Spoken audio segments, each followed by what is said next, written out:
దిల్సుఖ్నగర్ చౌరస్తా దగ్గర, అమీర్పేట్ చౌరస్తా దగ్గర వేలాది మంది విద్యార్థుల నిరసన కార్యక్రమాలు ఆనాడు ఉద్యోగాల కోసం చేశారు. కానీ మన ప్రభుత్వం వచ్చిన తర్వాత మేము మీద నోటిఫికేషన్లు ఇస్తే ఇన్ని నోటిఫికేషన్లు ఎంబడెంబడే వద్దు, మేము చదువుకోలేకపోతున్నాం, నోటిఫికేషన్లను వాయిదా వేయండి. ఈ దేశంలో ఏదైనా ఒక రాష్ట్రంలో ధర్నా జరిగిందంటే అది తెలంగాణ రాష్ట్రంలోనే.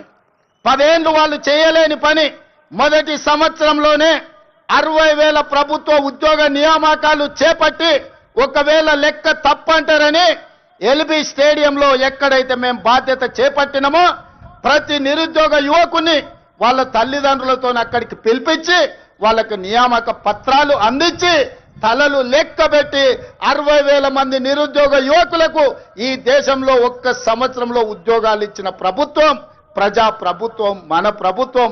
నేను ధైర్యంగా చెబుతున్నా, లెక్క పెట్టుకుంటా అంటే తారీఖు చెప్పు, 60,000 మందిని లైన్ గా ఇదే సచివాలయం ముందల నిలబెట్టి ప్రతి తల లెక్క కట్టి 60,000 ఉద్యోగాలు ఇచ్చినట్టు నేను నిరూపిస్తా. చంద్రశేఖర్ రావు, 10 ఏళ్లలో నువ్వు ఎన్ని ఇచ్చినావో ప్రజలకు ఒకసారి సమాధానం చెప్పు అని నేను అడుగుతున్నా.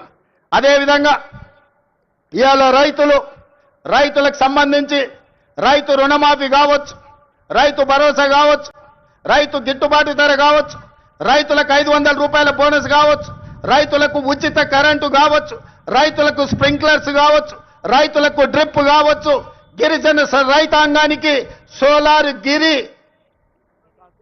గిరి వికాసంలో సోలార్ పంపు సెట్లు కావచ్చు.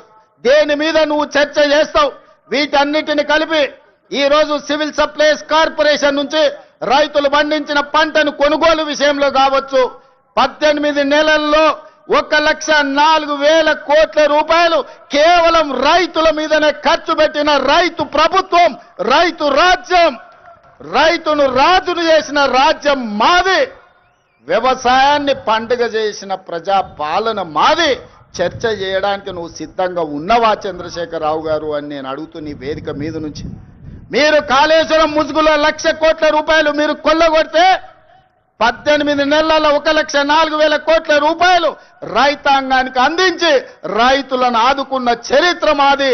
వ్యవసాయం అంటే 10 మందికి సాయం, రైతును రాజును చేయాలి, వ్యవసాయాన్ని పండుగ చేయాలన్న ఒక ఉక్కు సంకల్పంతో ఎన్ని కష్టాలు వచ్చినా ఎంతమంది తిట్టినా తిట్లన్నిటిని ఓర్చుకొని ఇవాళ ఈ ప్రజా ప్రభుత్వాన్ని ముందుకు తీసుకెళ్తున్న మిత్రులారా.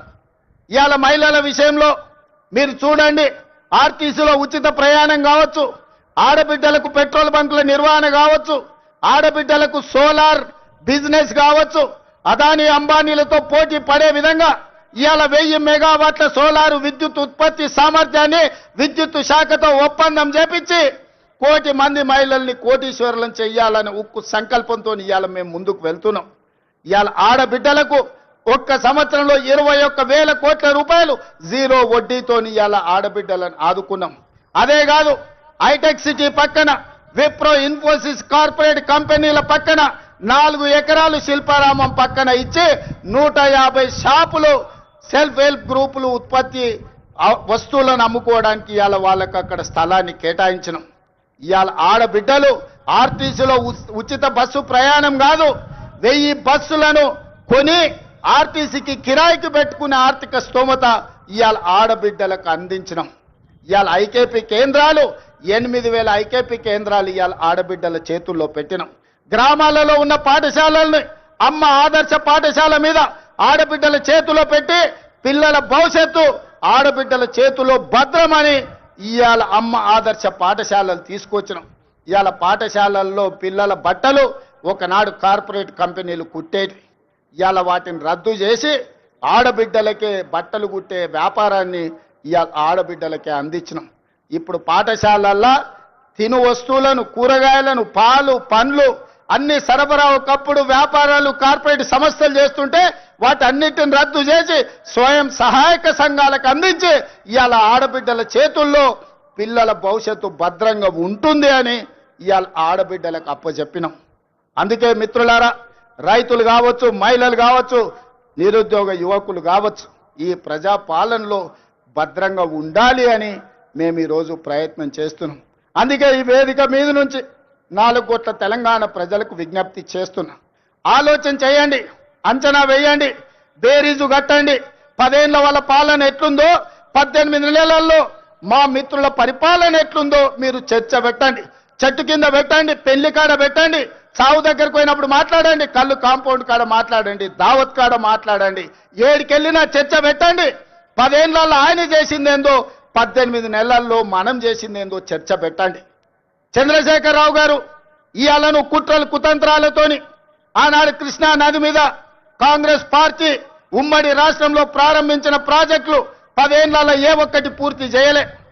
పాలమూరు రంగారెడ్డి ఎత్తిపోతల ఎడారిగా మారింది, కల్వకుర్తి ఆగిపోయింది, భీమా, నెట్టంపాడు, కోయిల్ సాగర్, ఎస్ఎల్బిసి, సీతారామ, అదే విధంగా దేవాదుల, సమ్మక్క సారలమ్మ, ప్రాణహిత చేవెళ్ళ, ఏ ప్రాజెక్టులు చూసినా ఎక్కడి అక్కడనే పడ్డాయి. ప్రాణహిత చేవెళ్ళ పేరు మార్చి, ఊరు మార్చి, పేరు మార్చి, అంచనాలు పెంచి 1,00,000 కోట్లు కొల్లగొట్టిన కాళేశ్వరం నువ్వు కట్టిన 3 ఏళ్లకే కూలేశ్వరం అయింది. 1,00,000 కోట్లు గంగలో కొట్టుకపోయినాయి. ఇవాళ గోదావరిలో కొట్టుకపోవడానికి కారణం నువ్వు కాదా? నీ అవినీతి కాదా? నీ కుటుంబం 1,000 కోట్ల రూపాయల దోపిడీకి పాల్పడి నాణ్యత లోపం వల్ల, ప్రణాళిక లోపం వల్ల మేడిగడ్డ, అన్నారం, సుందిళ్ళ కూలిపోయిన మాట వాస్తవం కాదా? ఈ ప్రాజెక్టులు కూలిపోయినందుకు నిన్ను ఆ చిన్న కాళేశ్వరంలోనే ఉరి తీసినా తప్పు లేదని అక్కడి రైతాంగం అంటున్న మాట నిజం కాదా? వ్యవసాయం మీద 2 లక్షల కోట్లు ఖర్చయినాయి మిత్రులారా. కేవలం కాంట్రాక్టర్లకు 2 లక్షల కోట్ల రూపాయల బిల్లులు చెల్లించాడు. మరి 1000 కోట్లతో పూర్తి కావాల్సిన కల్వకుర్తి ఎందుకు ఆగిపోయింది? 300 కోట్లతో పూర్తి కావాల్సిన భీమా ఎందుకు ఆగిపోయింది? 200 కోట్ల రూపాయలతో పూర్తి చేయాల్సిన నెట్టంపాడు ఎందుకు పూర్తి కాలే? ఇవాళ 6-7 వేల కోట్ల రూపాయలతో పూర్తి చేయాల్సిన సీతారామ ప్రాజెక్టు ఎందుకు ఆగిపోయింది? ఇవాళ ప్రతి ప్రాజెక్టు దేవాదుల 12,000 కోట్ల రూపాయలు ఖర్చయినాయి. ఇంకొక 3-4 వేల కోట్ల రూపాయలు ఖర్చు పెడితే ఇవాళ దాదాపుగా 4 లక్షల ఎకరాలకు నీళ్లు వస్తాయి. ఎందుకు పూర్తి చేయలేదని నేను అడుగుతున్నా. ఉమ్మడి రాష్ట్రంలో సమైక్య పాలనలో సీమాంధ్ర పాలకులు ఆనాడు తెలంగాణ సాగునీటి ప్రాజెక్టుల మీద నిర్లక్ష్యం వహించారు, తెలంగాణను ఎడారిగా మార్చిందని చెప్పిన నువ్వు 10 ఏళ్లలో ఏ ఒక్క ప్రాజెక్ట్ అయినా పూర్తి చేసినవా? ప్రాణహిత చేవెళ్ళ గాని, పాలమూరు రంగారెడ్డి ఎత్తిపోతలు గాని, కల్వకుర్తి గాని, భీమా గాని, నెట్టంపాడు గాని, కోయిల్ సాగర్ గాని, ఎస్ఎల్బిసి గాని, సీతారామ గాని, రాజీవ్ సాగర్ గాని, ఇందిరా సాగర్ గాని ఏ ఒక్క ప్రాజెక్టు 2 లక్షల కోట్ల రూపాయలు ఖర్చైనా అన్ని ఈ రోజు ఆగిపోయి ఉన్నాయి అనంటే ఈ దుర్మార్గానికి నువ్వు, నీ కుటుంబం అవినీతి కాదా అని ఈ రోజు నేను అడుగుతున్న మిత్రులారా. ఇన్ని దుర్మార్గాలు చేసి, ఇంత దోపిడీకి పాల్పడి, 1,00,000 కోట్లు కొల్లగొట్టి 1,000 ఎకరాల భూములను ఆక్రమించి ఇవాళ గోదావరి బంకంచెర్ల రేవంత్ రెడ్డి వచ్చి మొదలుపెట్టి చంద్రబాబు నాయుడుకు నీళ్లు ఇస్తున్నాడని దుర్మార్గమైన మాటలు మాట్లాడుతున్నాడు. చంద్రబాబు నాయుడుతోనే ఉండాలంటే, చంద్రబాబు నాయుడుతోనే అంటగాగాలంటే అక్కడనే ఉండేటోని కదా. ఈ రాజీవ్ గాంధీ ఆశీర్వాదం తీసుకొని ఇక్కడెందుకు ఉండేటోని చంద్రశేఖరరావు?